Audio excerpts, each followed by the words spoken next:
Bismillahirrahmanirrahim. Assalamualaikum warahmatullahi wabarakatuh. Selamat pagi, siang, sore, dan malam rekan-rekan semua. Pertama kita ucapkan puji dan syukur atas kehadiran Allah Subhanahu wa taala dan terima kasih banyak kepada Bapak Rizky Syafril selaku dosen pengampu pada mata kuliah Aspek Hukum dalam Bisnis. Perkenalkan, kami dari kelompok 5A pada kesempatan kali ini akan melakukan presentasi untuk memaparkan hasil observasi usaha yang telah kami lakukan. Observasi ini dilakukan untuk melihat bagaimana penerapan unsur-unsur hukum dalam sebuah usaha atau bisnis. Kemudian untuk melihat bagaimana sebuah usaha atau sebuah bisnis ini beroperasi dalam ruang lingkup kacamata hukum. Sebelumnya perkenalkan, nama saya Dea Selviana dengan NIM 230590005 dan saya bersama rekan saya Nurul Pratiwi dengan NIM 230591160. Untuk pembahasan pertama akan dilakukan oleh atau akan disampaikan oleh saya sendiri. Untuk pertama kita akan membahas mengenai bab 1 yaitu latar belakang, rumusan masalah, tujuan, dan metode observasi atau metode penelitian. Pertama, kita akan bicara mengenai latar belakang. Seperti yang kita semua tahu bahwa hukum itu merupakan seperangkat aturan yang dibuat untuk mengatur perilaku manusia dalam bermasyarakat. Nah, hukum ini digunakan untuk mengatur hampir semua aspek yang ada, salah satunya bisnis. Nah, dalam dunia bisnis, aspek hukum ini memegang peran penting sebagai landasan yang mengatur operasional suatu usaha, baik itu dalam bentuk izin, kontrak, perlindungan haki, maupun tanggung jawab lainnya. Oleh karena itu, memahami hukum dalam bisnis merupakan hal yang sangat krusial atau sangat penting bagi pelaku usaha. Ini untuk menjaga legalitas, melindungi kepentingan bisnis, dan membangun reputasi yang baik. Nah, dalam kegiatan observasi ini kami meneliti dua usaha yang bergerak pada sektor industri berbeda, yaitu Dava Coffee Center dan Apotek Diana. Meskipun dua usaha ini bergerak pada bidang yang berbeda, namun memiliki bentuk yang sama, yaitu usaha yang dijalankan perseorangan. Keduanya menarik untuk diteliti karena merupakan usaha yang sering ditemukan dalam kehidupan sehari-hari. Dava Coffee Center sendiri menjadi salah satu objek yang didirikan oleh Bapak Ujang Syamsu pada tahun 2009. Usaha ini beralamat di Jalan Raya Lubuk Begalung, Padang, dan kini telah memiliki salah satu cabang di sekitar kampus UPI Padang. Kemudian objek yang kedua yaitu Apotek Diana, ini didirikan oleh Bapak Ediawan pada tahun 2006 yang beralamat di Jalan Profesor Dr. Hamka nomor 121 Air Tawar Padang. Selanjutnya adalah rumusan masalah atau apa yang menjadi cakupan yang kami teliti dalam observasi ini. Yang pertama yaitu mengenai bentuk badan usaha. Nah, di sini kita akan meneliti bagaimana bentuk usaha tersebut, apakah yayasan, perseorangan, UMKM, CV, atau lain-lain. Kemudian yang kedua yaitu daftar perusahaan, kita akan membahas mengenai apakah perusahaan ini didaftarkan secara legal dan jika iya, bagaimana alur pendaftarannya. Kemudian yang ketiga, kita akan membahas mengenai kontrak, yaitu apakah usaha tersebut memiliki perjanjian atau kontrak dengan pihak-pihak lain seperti supplier, mitra usaha, dan lain-lainnya. Kemudian yang keempat adalah hubungan bisnis, di mana kita akan meneliti apakah usaha ini memiliki hubungan dengan pihak lain, baik itu supplier, franchise atau waralaba, dan lain sebagainya. Kemudian yang kelima adalah hak atas kekayaan industri atau haki, di mana di sini kita akan melihat apakah usaha tersebut memiliki item atau produk yang didaftarkan hakinya. Kemudian yang keenam adalah perizinan, di mana kita akan melihat apakah usaha ini memiliki izin, dan jika iya, bagaimana pola perizinannya. Kemudian yang ketujuh adalah sengketa, di mana ini berkaitan dengan apakah usaha tersebut pernah mengalami konflik atau sengketa, dan jika iya, bagaimana skema penyelesaiannya. Kemudian yang terakhir atau yang kedelapan adalah mengenai kepalitan. Ini membahas apakah usaha tersebut pernah mengalami perosotan dana atau mungkin kebangkrutan. Tujuan kami melakukan kegiatan observasi ini adalah seperti yang sudah saya sampaikan di awal tadi, untuk melihat kemudian membandingkan bagaimana penerapan unsur-unsur dalam aspek hukum pada kedua bisnis atau pada kedua usaha ini, yaitu Dava Copy Center dan Apotek Diana. Kemudian, untuk menganalisis kedua usaha tersebut, bagaimana kegiatan operasionalnya dalam ruang lingkup kacamata hukum. Unsur-unsur yang diteliti adalah yang sudah saya sampaikan di rumusan masalah tadi, yaitu mengenai bentuk badan usaha, daftar perusahaan, kontrak, hubungan bisnis, hak atas kekayaan intelektual, perizinan, sengketa, dan kepailitan. Metode penelitian atau metode observasi yang dilakukan adalah dengan melakukan pengamatan langsung terhadap kegiatan operasional usaha tersebut, serta wawancara langsung bersama para pemilik untuk menggali informasi yang lebih detail dan lebih mendalam mengenai unsur-unsur hukum dalam bisnis tersebut. Baik, kita akan masuk ke bab 2 yaitu pembahasan. Sebelum kita membahas mengenai hasil observasi-observasi tadi, kita harus membahas dulu mengenai apa itu hukum dalam bisnis dan apa yang dimaksud dengan bentuk hukum atau daftar perusahaan yang sudah saya singgung di rumusan masalah tadi. Yang pertama, kita akan bicara mengenai aspek hukum dalam bisnis. Nah, hukum dalam bisnis ini merujuk pada segala bentuk aturan, ketentuan, dan perundang-undangan yang mengatur kegiatan bisnis atau kegiatan usaha. Nah, aspek hukum ini dia sangat penting karena dia memastikan bagaimana keberlangsungan operasional bisnis yang sesuai dengan hukum yang berlaku. Kemudian, aspek hukum dalam bisnis ini juga melindungi hak-hak pihak yang terlibat dan mencegah terjadinya pelanggaran hukum yang dapat merugikan perusahaan. Kemudian, kita akan membahas mengenai unsur-unsur hukum yang diteliti dalam observasi ini. Yang pertama adalah bentuk badan usaha. Badan usaha itu merupakan organisasi yang dibentuk untuk menjalankan kegiatan bisnis dengan tujuan untuk mendapatkan keuntungan. Nah, badan usaha ini dia ada dua macam. Itu yang pertama adalah berbentuk badan hukum dan yang kedua adalah tidak berbadan hukum. Ini semua tergantung pada struktur dan legalitasnya. Yang pertama, badan hukum itu merupakan sebuah subjek hukum yang terdapat unsur perkumpulan di mana di dalamnya itu orang-orang melakukan perbuatan hukum, kemudian memiliki kekayaan sendiri, memiliki kepengurusan, hak dan kewajiban, serta dapat digugat di pengadilan. Contohnya itu seperti perseroan terbatas, kemudian yayasan dan BUMN. Sedangkan bukan badan hukum merupakan sebuah usaha yang tidak memiliki landasan hukum di dalamnya, seperti persekutuan perdata, firma, atau perusahaan perseorangan, atau mungkin UMKM. Kemudian yang kedua, kita akan membahas mengenai unsur hukum yaitu daftar perusahaan. Daftar perusahaan ini merupakan tindakan mendaftarkan badan usaha yang kita miliki kepada pihak berwajib atau pemerintah untuk memenuhi aturan yang ada. Dengan mendaftarkan perusahaan tadi, usaha ini akan memiliki perlindungan hukum atas nama dan usahanya, sehingga akan ada transparansi dan memiliki perizinan. Nah, daftar perusahaan ini diatur dalam Undang-Undang Nomor 3 Tahun 1982 tentang wajib daftar perusahaan. Hal-hal yang wajib didaftarkan itu seperti nama atau merek, kemudian lokasinya di mana, lalu jenisnya apa, kemudian siapa pendirinya, dan bagaimana akta pendiriannya.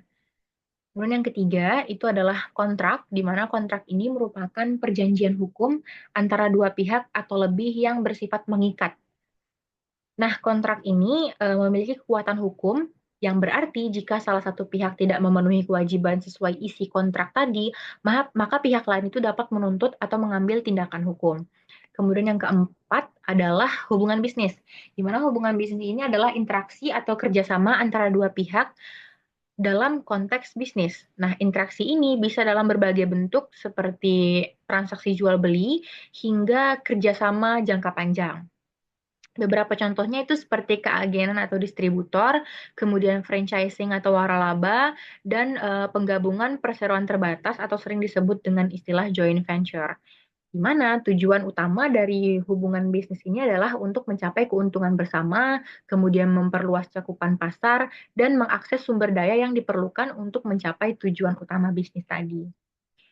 Kemudian yang kelima adalah haki atau hak atas kekayaan intelektual.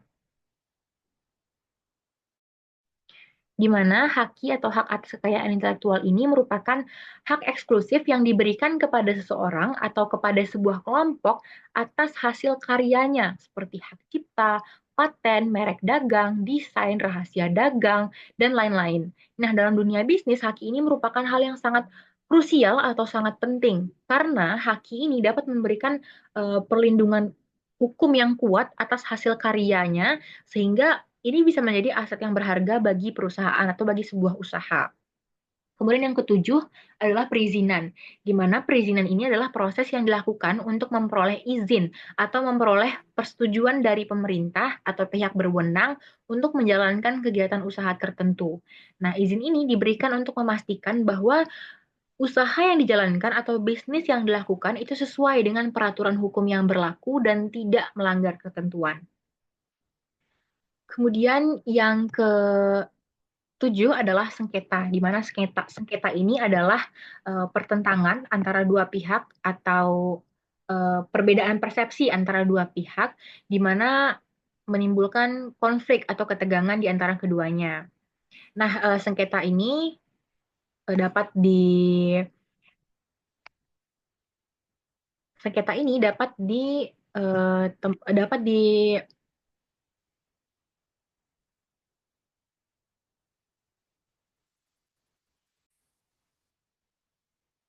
Nah, yang ketujuh adalah sengketa, di mana sengketa ini adalah pertentangan antara dua pihak atau perbedaan persepsi atau pendapat antara dua pihak yang menimbulkan ketegangan. Nah, dalam sengketa ini, para pihak yang terlibat dapat dikenakan sanksi hukum dan dapat diproses hukumnya melalui pengadilan. Kemudian yang terakhir atau yang kedelapan adalah kepailitan, di mana kepailitan ini merupakan kondisi ketika seorang debitur, baik itu dia individu maupun usaha ataupun perusahaan, tidak dapat membayarkan kewajiban utang-utangnya yang sudah jatuh tempo dan menimbulkan ketidakmampuan untuk melunasi kewajiban tersebut. Dalam hal ini, kepailitan ini bisa menjadi mekanisme hukum yang mengatur proses penyelesaian utang piutang antara debitur dan kreditur dengan cara yang sah, terstruktur, dan adil melalui pengawasan pengadilan. Kepailitan ini merupakan sebuah keadaan hukum yang ada atau telah diatur dalam undang-undang, yaitu Undang-Undang Nomor 37 Tahun 2004 tentang Kepailitan dan PKPU. Proses kepailitan ini bertujuan untuk mengatur pembagian aset atau harta debitur kepada kreditur yang sah. Selanjutnya, kita akan masuk ke bagian hasil observasi. Yang pertama itu adalah bentuk badan usaha. Usaha fotokopi Dava Copy Center ini merupakan usaha yang berbentuk perseorangan yang dikelola oleh Bapak Ujang Syamsu selaku pendirinya. Nah, sedangkan usaha Apotek Diana juga merupakan usaha yang berbentuk perseorangan yang dikelola oleh Bapak Ediawan bersama seorang apoteker. Namun sebagai usaha yang bergerak dalam industri farmasi, Apotek Diana ini merupakan usaha perseorangan yang telah didaftarkan secara sah ke Dinas Kesehatan dan juga Badan Pengawas Obat-obatan dan Minuman atau BPOM. Kemudian untuk daftar perusahaan, usaha Dava Copy Center ini belum terdaftar secara resmi di lembaga pemerintahan terkait, melainkan hanya memiliki izin operasional dari RT dan RW setempat yang memungkinkan usaha ini berjalan secara lokal tanpa izin tambahan dari lembaga-lembaga terkait. Sedangkan Apotek Diana ini telah terdaftar secara legal dan sah ke Dinas Kesehatan Provinsi Sumatera Barat dan juga BPOM, serta telah memiliki surat izin SIPA dan STRA, di mana SIPA dan STRA ini nanti akan dibahas lebih lanjut di bagian perizinan. Kemudian yang ketiga yaitu kontrak. Usaha Dava Copy Center ini memiliki beberapa bentuk perjanjian kerjasama, tetapi mayoritasnya itu hanya dilakukan secara lisan, tidak ada perjanjian di atas kertas yang legal atau yang memiliki kekuatan hukum. Sedangkan Apotek Diana juga sama memiliki perjanjian dengan supplier utama mereka yaitu PBF atau pedagang besar farmasi. Dengan perjanjian yang ditulis secara sah dan legal di atas hitam putih karena ini berkaitan dengan salah satunya yaitu sistem pembayaran atas barang-barang yang dijual. Selain itu, Apotek Diana juga memiliki perjanjian dengan beberapa supplier kosmetik atau supplier obat-obatan di luar PBF dan sifatnya itu bervariatif. Ada yang tertuang di atas dokumen perjanjian atau sekedar perjanjian lisan saja. Kemudian yang keempat yaitu mengenai hubungan bisnis. Usaha Dava Coffee Center ini memiliki hubungan kerjasama dengan pihak-pihak lain seperti supplier, kemudian kerjasama dengan institusi, institusi pendidikan seperti MTSN 4 Padang, SMPN 6 Padang, SMAN 6 Padang, SMA Semen Padang, serta kampus UPI. Nah, kerjasama ini menjadikan institusi tersebut sebagai pelanggan tetap untuk layanan cetak dokumen dalam jumlah besar. Sedangkan Apotek Diana tidak memiliki hubungan dengan pihak atau instansi lain selain dengan supplier utama mereka yaitu PBF maupun supplier-supplier lainnya. Baik, selanjutnya atau pembahasan-pembahasan selanjutnya akan disambung oleh rekan saya, Nurul Pratiwi. Kepada Nurul, dipersilahkan.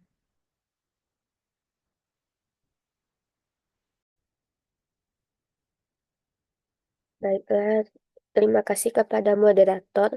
Perkenalkan saya Nurul Pratiwi dengan NIM 230596160 dari kelompok 5A akan melanjutkan presentasi dari kelompok kami, yaitu ada hasil observasi yang kelima, yaitu ada hak atas kekayaan intelektual atau HAKI. Sampai saat ini, usaha Dava Coffee Center belum mendaftarkan merek dagang atau produk spesifiknya ke DJKI. Hal ini juga sama dengan Apotek Diana yang tidak memiliki produk atau merek usaha yang didaftarkan pada hakinya. Kemudian ada perizinan. Perizinan yang dimiliki oleh Dava Coffee Center ini hanya sebatas izin operasional dari RT atau RW setempat dan tidak ada izin formal lain seperti nomor induk berusaha atau NIB dan juga tanda daftar usaha mikro atau TDUM yang biasanya diperlukan untuk meningkatkan legalitas dan juga kepercayaan pelanggan. Sedangkan Apotek Diana telah terdaftar ke Dinas Kesehatan dan juga telah memiliki SIPA dan juga STRA. SIPA dan juga STRA ini merupakan perizinannya berkaitan dengan operasional apotek di Indonesia. Kedua izin ini sangat memiliki fungsi penting dalam memastikan bahwa apotek ini beroperasi sesuai peraturan dan juga standarnya. Kemudian ada yang ke-7, yaitu sengketa. Berdasarkan observasi, usaha Dava Coffee Center dan juga Apotek Diana ini belum pernah mengalami sengketa hukum, baik dengan pelanggan, supplier, ataupun pemilik setempat. Tidak adanya sengketa ini menunjukkan bahwa usaha ini mampu menjaga komunikasi dan juga penyelesaian masalah secara informal tanpa melibatkan jalur hukum. Namun potensi sengketa tetap ada, terutama jika tidak adanya kontrak tertulis yang mengatur hubungan dengan pihak lain. Kemudian yang kedelapan ada kepailitan. Secara finansial, usaha ini berada dalam kondisi yang cukup stabil. Lokasinya yang strategis di kawasan pendidikan dan juga perkantoran dapat memberikan keuntungan dengan basis pelanggan yang luas, termasuk pelajar, mahasiswa, pegawai kantoran, dan juga masyarakat umum. Hal demikian juga terjadi pada Apotek Diana. Usaha ini belum pernah mengalami kebangkrutan ataupun permasalahan dengan hutang, dana, dan juga kas usaha. Dana dan juga kas usaha Apotek Diana ini stabil meski pernah terjadi penurunan penjualan tetapi bukannya merugikan usahanya. Kemudian ada analisis SWOT. Pada Dava Copy Center ada analisis SWOT-nya yaitu strength atau kekuatan. Dava Copy Center ini memiliki hubungan yang kuat dengan institusi pendidikan, sehingga menjadikannya sebagai pelanggan tetap untuk layanan cetak dokumen dalam jumlah yang besar. Kemudian ada weakness atau kelemahan. Usaha ini belum terdaftar secara resmi di lembaga pemerintahan Selain itu, perjanjian dan juga kontrak yang hanya disepakati secara lisan juga menjadi kelemahan Dava Copy Center. Kemudian ada opportunities atau peluang. Dengan meningkatnya kebutuhan untuk layanan fotokopi di kalangan pelajar dan juga profesional membuka peluang untuk ekspansi usaha. Kemudian ada threats atau ancaman. Banyak usaha fotokopi lain yang lebih terdaftar dan juga memiliki izin yang resmi yang dapat menarik pelanggan dari Dava Copy Center. Kemudian analisis SWOT untuk Apotek Diana. Ada strength atau kekuatan. Apotek Diana ini telah terdaftar secara legal dengan izin SIPA dan juga STRA, sehingga memberikan perlindungan hukum yang sangat kuat. Kemudian ada weakness atau kelemahan. Sebagai usaha di sektor farmasi, Apotek Diana ini harus mematuhi regulasi yang ketat dan dapat membatasi fleksibilitas operasional. Kemudian ada opportunities atau peluang.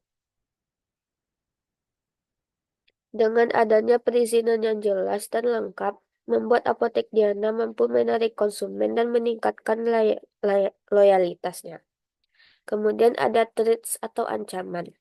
Banyak apotek lain yang juga menawarkan layanan serupa sehingga persaingan di pasar sangat ketat.